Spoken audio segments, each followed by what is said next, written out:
नमस्कार, मैं प्रियंका और आप देख रहे हैं इंडिया पब्लिक खबर। उत्तर प्रदेश की पूर्व मुख्यमंत्री और बसपा सुप्रीमो मायावती ने एक बार फिर केंद्र और राज्य सरकारों पर तीखा हमला बोला है।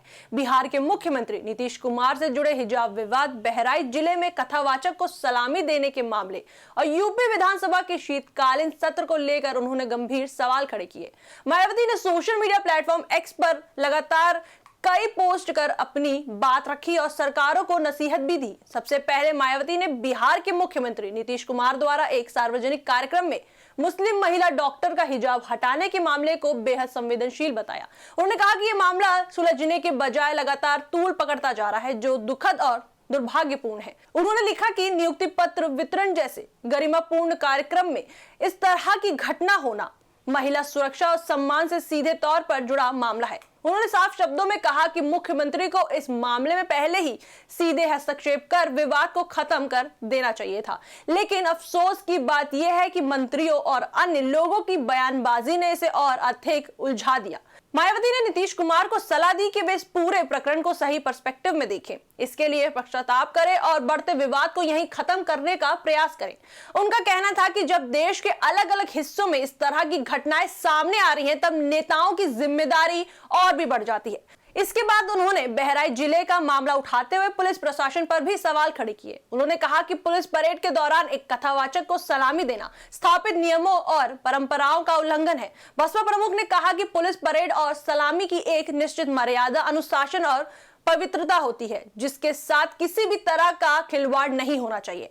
उन्होंने इसे गंभीर मामला बताते हुए कहा कि इससे सरकार कटघरे में खड़ी हो गई है। इसके बाद उन्होंने 19 दिसंबर से शुरू हुए उत्तर प्रदेश विधानसभा के संक्षिप्त शीतकालीन सत्र को लेकर भी नाराजगी जताई। उन्होंने कहा कि यह सत्र भी पिछले सत्रों की तरह जनहित और जनकल्याण के मुद्दों से दूर रहा और सत्ता तथा विपक्ष के बीच केवल वाद विवाद तक सीमित होकर रह गया।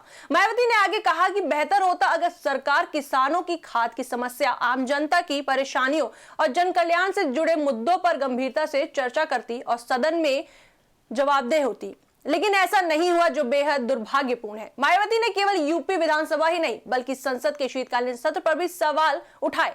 उन्होंने कहा कि संसद का सत्र राजधानी दिल्ली में वायु प्रदूषण जैसी गंभीर समस्या सहित देश की ज्वलंत समस्याओं पर चर्चा किए बिना ही समाप्त हो गया। उन्होंने लिखा कि पूरे देश की निगाहें सरकार और विपक्ष पर टिकी थी कि वे देश की गंभीर समस्याओं पर विचार करेंगे और जनता को कुछ उम्मीद देंगे, लेकिन ऐसा कुछ भी देखने को नहीं मिला। इससे देश की चिंताएं जस की तस बनी हुई हैं। वहीं मायावती ने पड़ोसी देश बांग्लादेश में बिगड़ते हालात पर भी चिंता जताई। उन्होंने कहा कि वहां हालात तेजी से खराब हो रहे हैं और नेपाल की तरह भारत विरोधी गतिविधियां बढ़ रही हैं, जो बेहद चिंताजनक है। उन्होंने केंद्र सरकार से मांग की कि वो इस मामले में गंभीरता दिखाएं और दीर्घकालीन नीति के तहत ठोस कदम उठाएं, ताकि भारत की सुरक्षा और हितों की रक्षा की जा सके।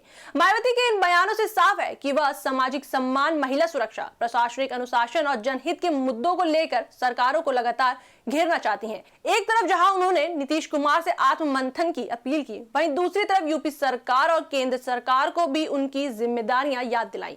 अब सवाल यह है कि क्या सरकारें इन मुद्दों पर गंभीरता से विचार करेंगी या फिर यह बयान भी राजनीतिक बयानबाजी तक ही सीमित रह जाएगा। ये आने वाले समय में ही पता चलेगा। इस पर आपकी क्या राय है, हमें कमेंट सेक्शन में जरूर बताएं। वीडियो को लाइक करें, शेयर करें और हमारे चैनल को सब्सक्राइब करें।